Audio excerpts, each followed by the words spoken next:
The more intelligent you are, the more reasons your brain can generate for why what you're doing is fine. And that is exactly why high achievers are uniquely vulnerable to addiction. Please, stop scrolling. I need 10 minutes of your time. Just 10. Because what I am about to try and explain to you might be the most important thing that you hear so far this year. If you are someone who achieves at a high level and drinks more than you should, or uses substances to perform, this is for you. The question I get asked more than any other in my work as an addiction psychotherapist is this: Matt, how did I end up here? I am not the kind of person who gets addicted. And what I would like to do today is to try and answer that question properly. Because for me, I want to tell you that the answer is not what you think it might be. In fact, the answer is almost the opposite of what I think you may think it is. The very things that made you successful, so your intelligence, your drive, your ability to manage complexity, are the very same things that left you susceptible and vulnerable to addiction in the first place.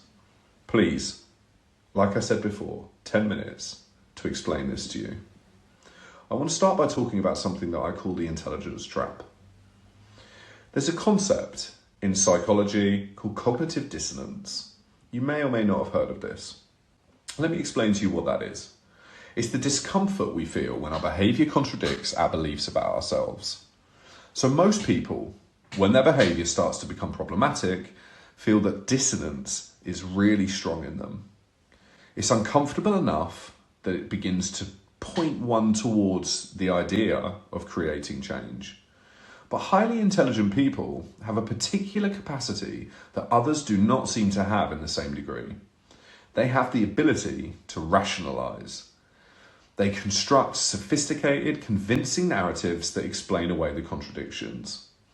I drink, but I'm still performing at a high level, so therefore it's not a problem. I use cocaine, but I'm in control of it, when and how, so for me it's a choice map, not a dependency. Plenty of people drink more than I do. I'm not like them.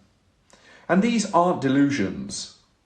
They're intelligent responses to what I consider uncomfortable data. The problem is that they're wrong. And the more intelligent you are, the more convincing those responses become. Not just to others, but to yourself. Psychologists call this intellectual self-protection. Your brain uses the very intelligence that got you to the top of where you are in your field to construct a firewall between you and a truth that would require you to make a change. And look, this isn't a character flaw. It is a cognitive feature.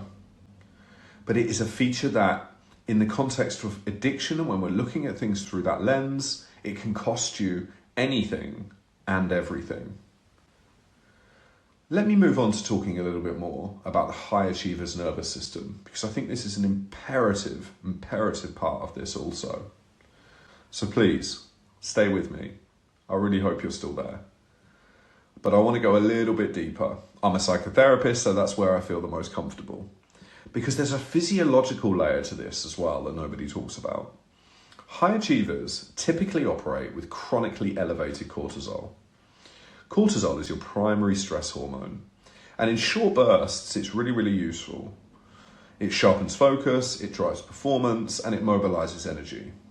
But in sustained chronic amounts, which is the reality for most high-performing professionals, it has serious consequences. Chronic cortisol suppresses the prefrontal cortex in the brain, and the prefrontal cortex is your executive functioning center.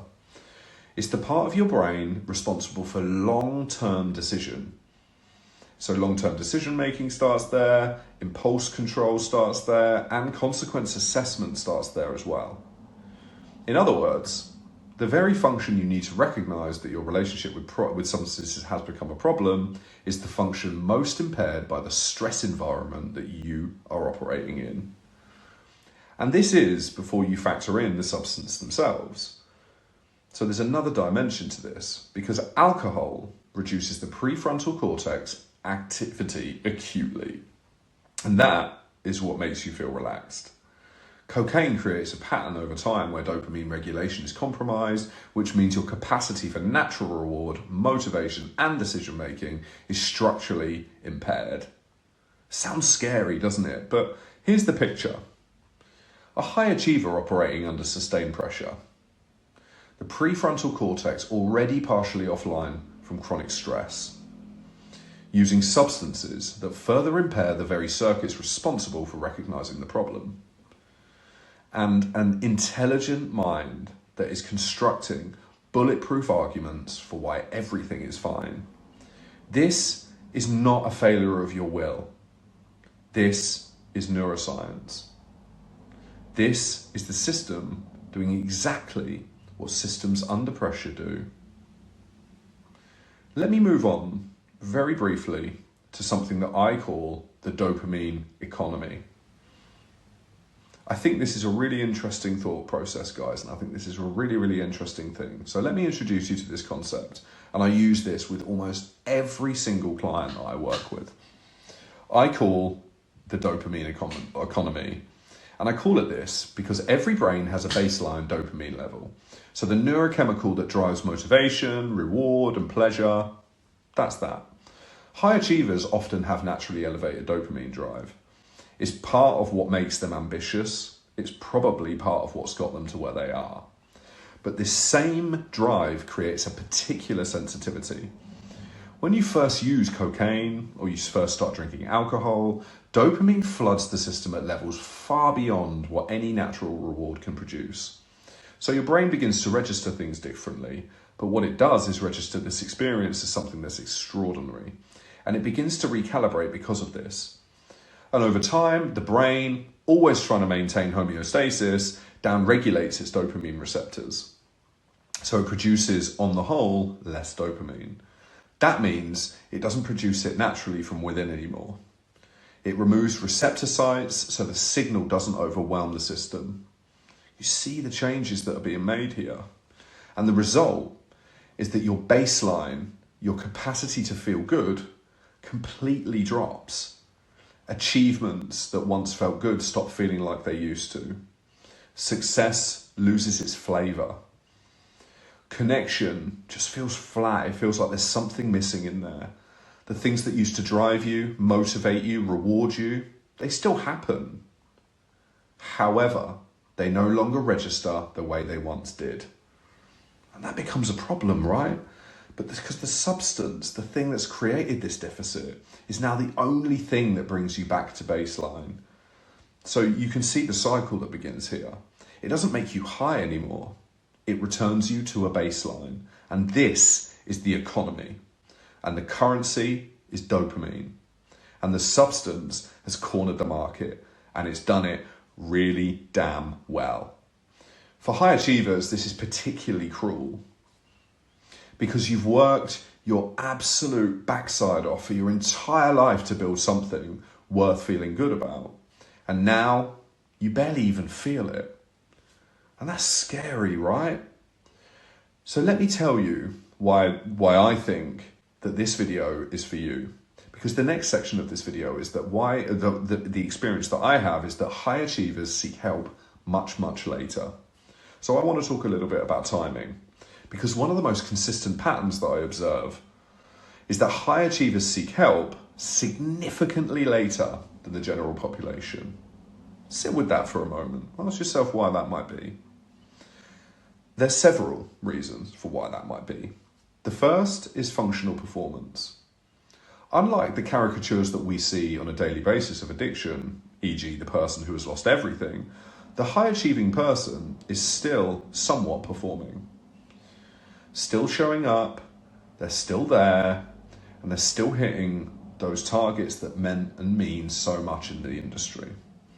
The external feedback that something is wrong is absent or minimal, which means the internal recognition has to do all the work. I wonder if you can see where this is going, because the internal recognition is being blocked by exactly the mechanisms we've just discussed. The second reason for this is identity protection. So we all fight to keep our identities intact. For a high achiever, the stakes of acknowledging a problem feel catastrophic. Their identity is built on competence, control, and success. Addiction feels like a contradiction of everything, I mean everything they built themselves to be.